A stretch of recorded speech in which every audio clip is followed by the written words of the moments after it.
ప్రభువా, ఈరోజు వాక్యాన్ని బట్టి వందనాలు. తండ్రి దేవా, ఈ వాక్యం ద్వారా ఆశీర్వదించండి. నీ యొక్క చిత్తానుసారంగా మమ్మును ముందుగానే దీవించావు.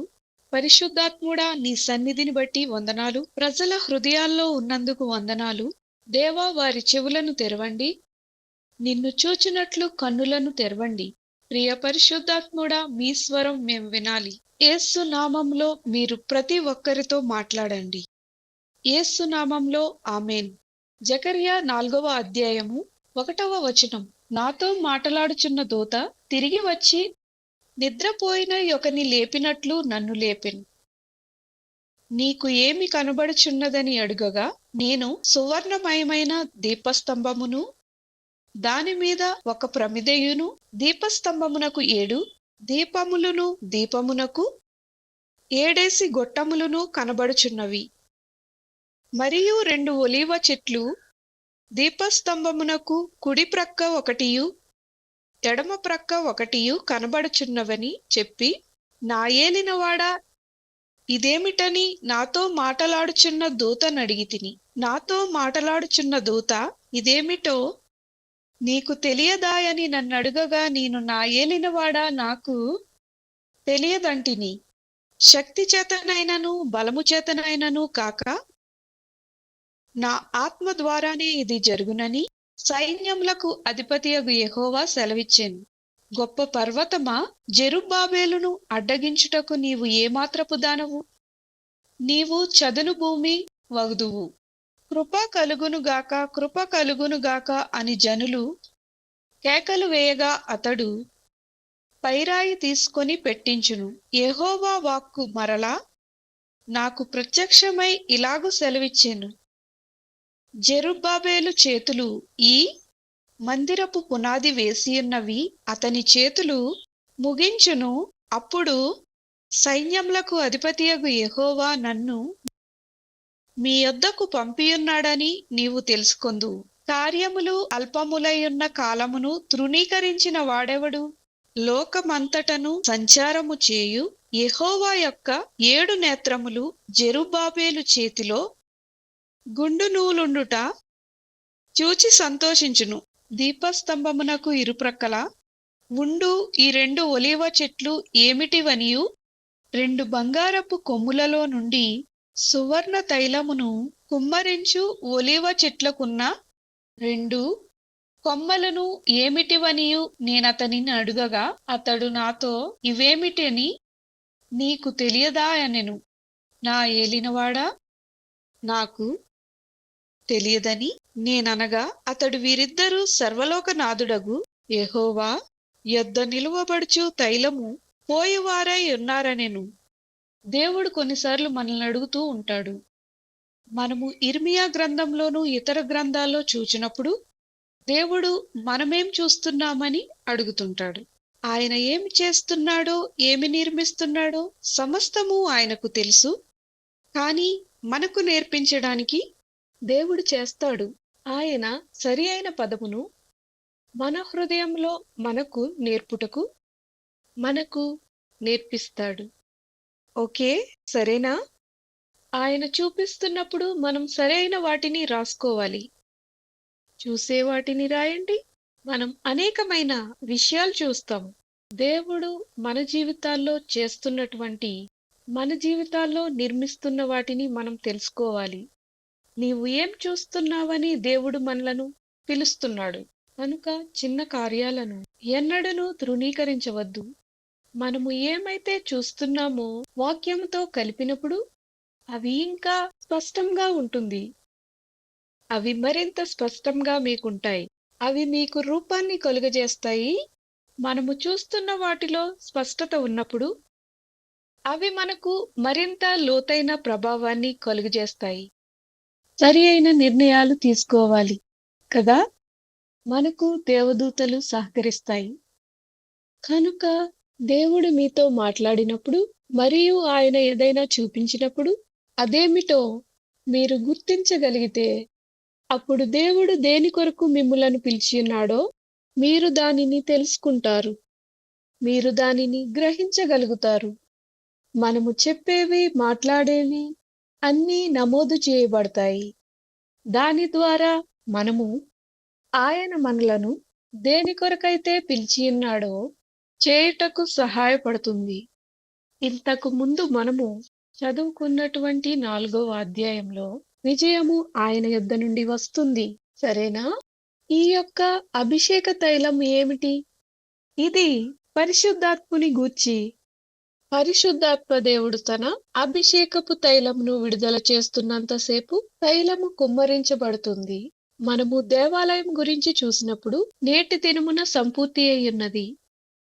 ఆయన ఎల్లప్పుడూ కూడా అడుగుతున్నాడు, మీరేం చూస్తున్నారని. యెహెజ్కేలులో అక్కడ ప్రవక్త ఎముకలతో మాట్లాడాడు కదా, ఎండిన ఎముకలు. ఆయన ఎల్లప్పుడూ కూడా దేవుడు చెప్పిన వాటిని మాత్రమే చెప్పాడు. అప్పుడది నెరవేర్చబడింది. ఆ ఎండిన ఎముకలు జీవాన్ని పొందుకొని లేచాయి. ఆ ఎండిన ఎముకల్లోకి జీవము వచ్చి ఉన్నది. సరే, ఏ సమయములోనైనను ప్రవక్త ఎండినటువంటి ఎముకలతో ప్రవచించినప్పుడు అవి జీవం పోసుకున్నాయి. కనుక మనము ఎల్లప్పుడూ కూడా దేవుడు చెప్పిన వాటిని మాట్లాడుటకు సిద్ధపడాలి. మరియు మనము పలకాలి.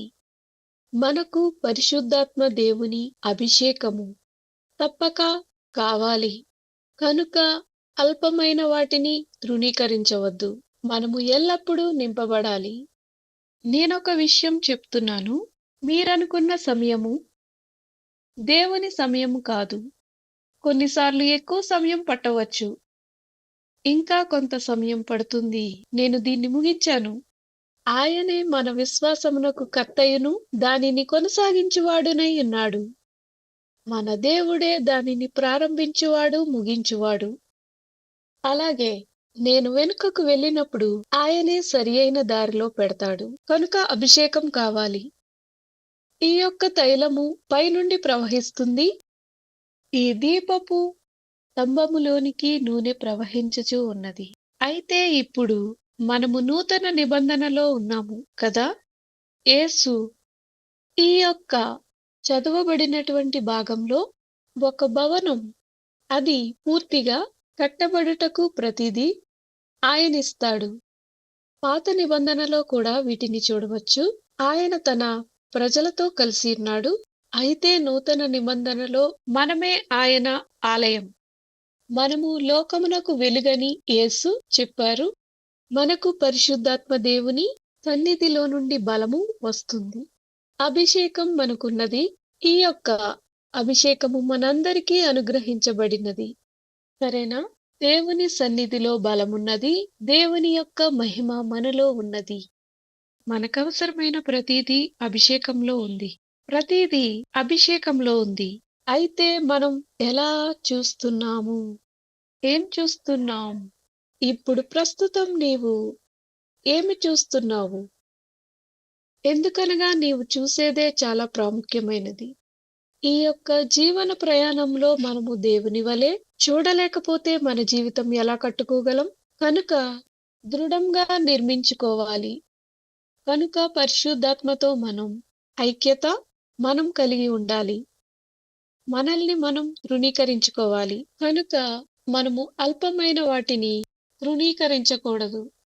కనుక మీరు మీ యొక్క సొంత ప్రణాళికలు అన్నీయూ కూడా విడవాలి. సరేనా? మీ ఆలోచనలు దేవుని ప్రణాళికను నెరవేర్చవు. కొన్నిసార్లు మన ఆలోచనలు దేవుడు చేసుంటాడు. కొన్నిసార్లు మనము ఎక్కడికైనా వెళ్ళినప్పుడు కొన్ని ఆలోచనలను కలిగి ఉంటాము. వాటితో మనం వెళ్తాం. అయితే మనము వెళ్ళినప్పుడు పరిశుద్ధాత్ముడే పరిపాలన చేయునుగాక. పరిశుద్ధాత్మ దేవుడే సంఘమును ఆయన పాలించును. మరియు యేసు సంఘమునకు శిరసై ఉన్నాడు. అందుచేత ఆయన గాయపడకుండా మనం జాగ్రత్తగా ఉండాలి. మీ యొక్క జీవన ప్రయాణంలో మీరు మీ సమస్యకు పరిష్కారం కలిగి ఉన్నారు.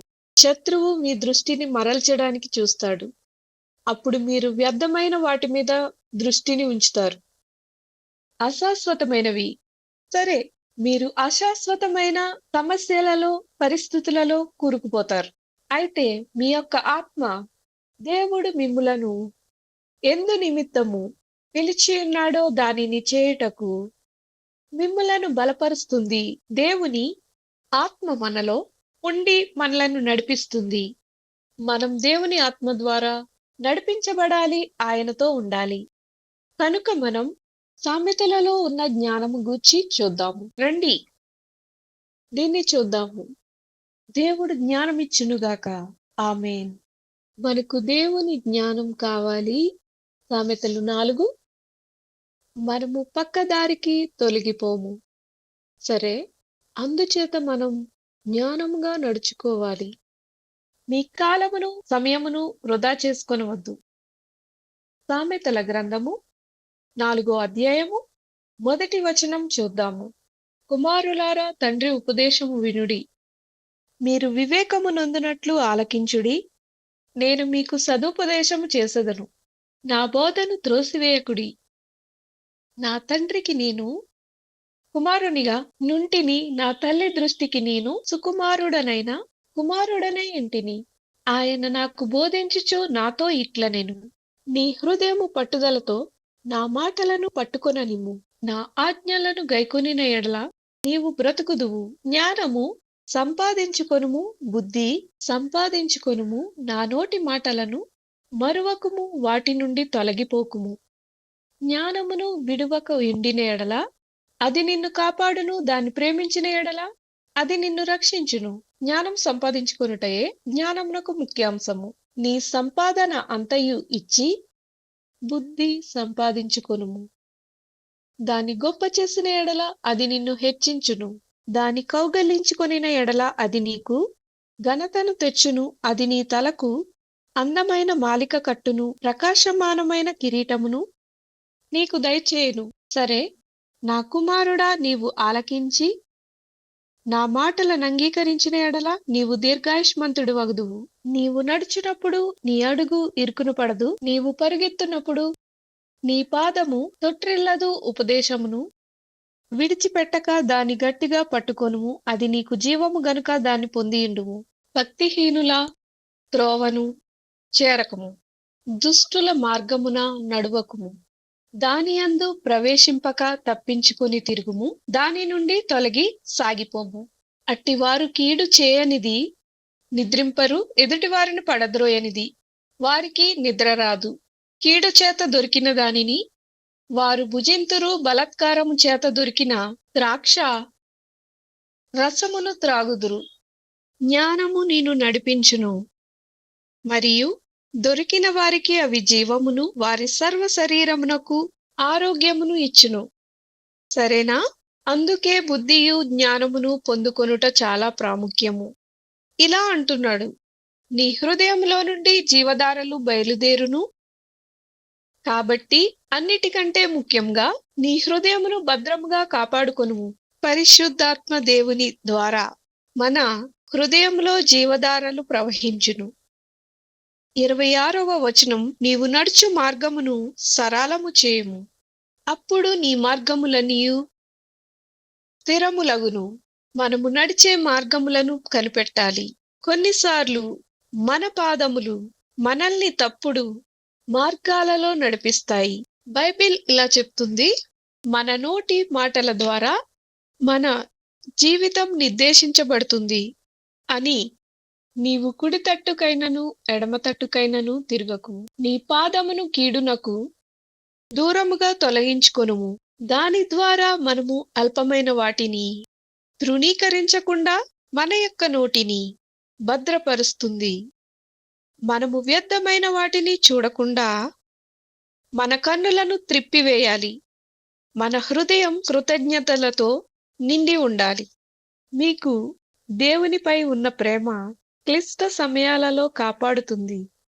మీరు కష్ట సమయాల్లో ఉన్నారు అంటే దేవుడు వ్యతిరేకమని కాదు. ఆయన విడిచిపెట్టడు.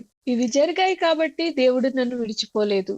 పరిశుద్ధ గ్రంథంలో గిద్యోను ఇలా అంటున్నాడు, దేవుడు తోడుంటే ఇవన్నీ ఎందుకు జరుగుతున్నాయి? దేవుడు ఎక్కడున్నాడు? నా ప్రజలను విడిపించడానికి నేను నిన్ను సిద్ధం చేస్తున్నానని దేవుడు అన్నాడు. సరే, జరిగిందేదో జరిగిపోయిందని దేవుడు అంటున్నాడు. 7 సంవత్సరాలు గతించిపోయాయి. 7 అనేది సంపూర్ణ సంఖ్య. ఇప్పుడు మార్పుకు సమయమై ఉన్నది. దేవుడు వారితో ఉన్నాడు. దేవుడు గిద్యోనుతో మాట్లాడుతూనే ఉన్నాడు. అతడు నమ్మినా నమ్మకపోయినా సరేనా?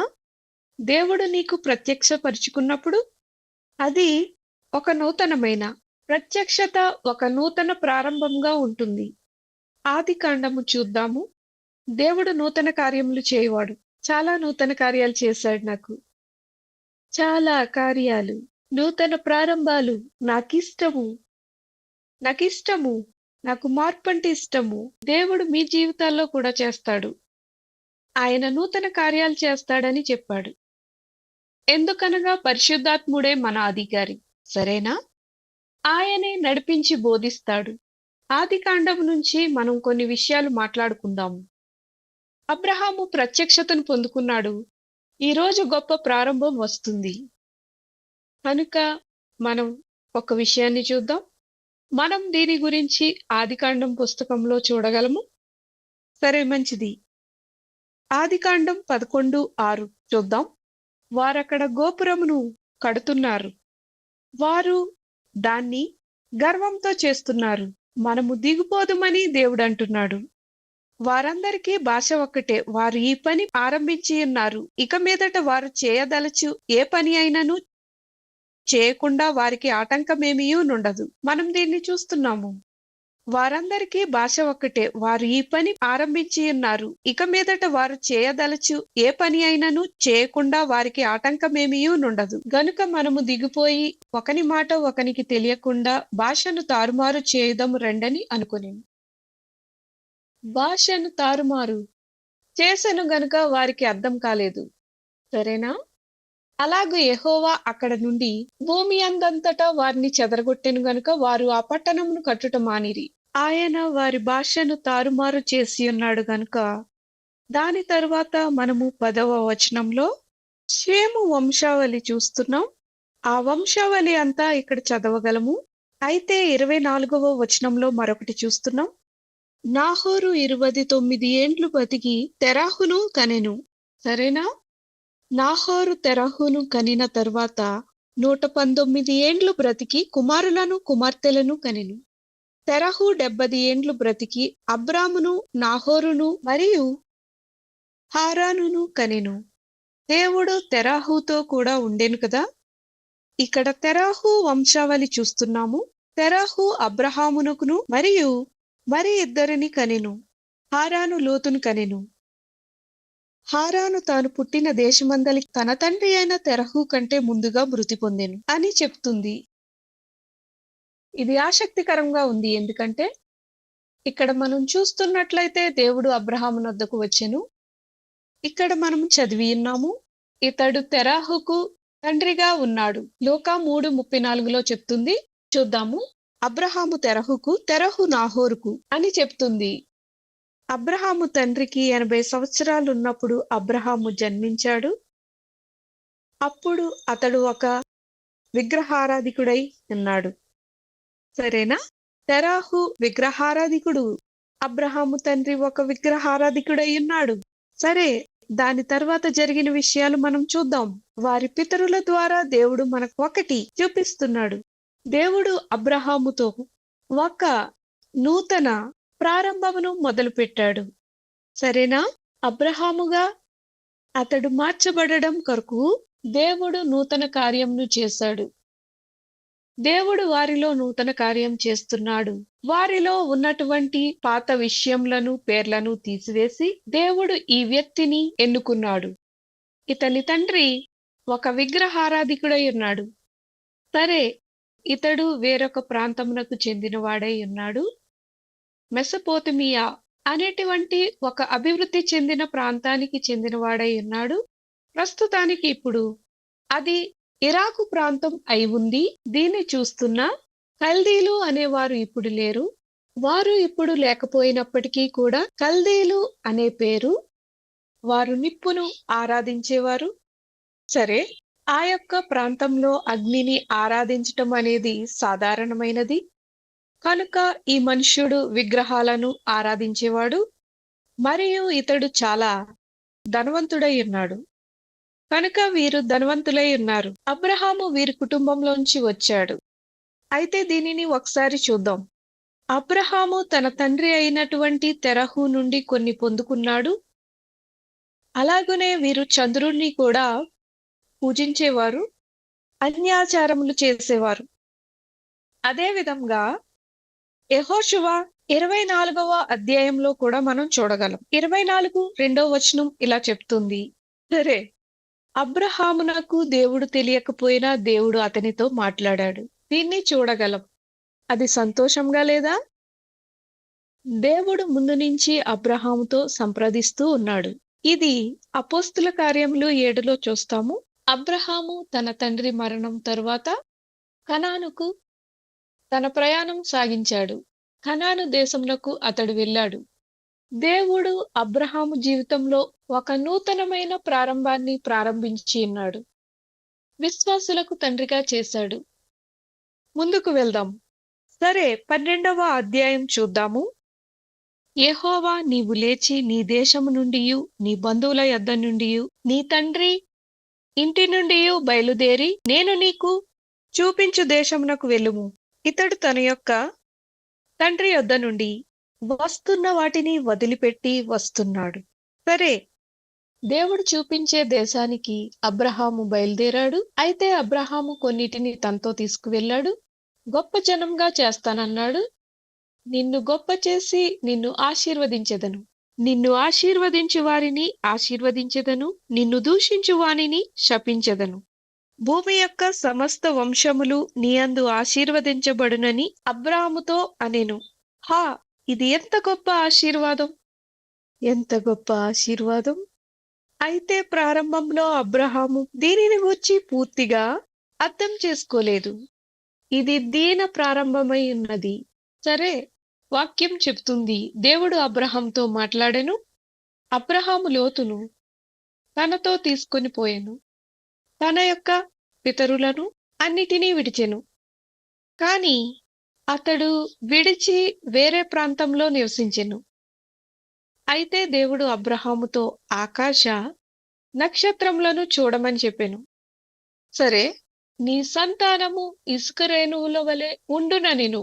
అయితే అతనితో అతని భార్య మరియు లోతు మరికొంత పరివారము ఉండెను.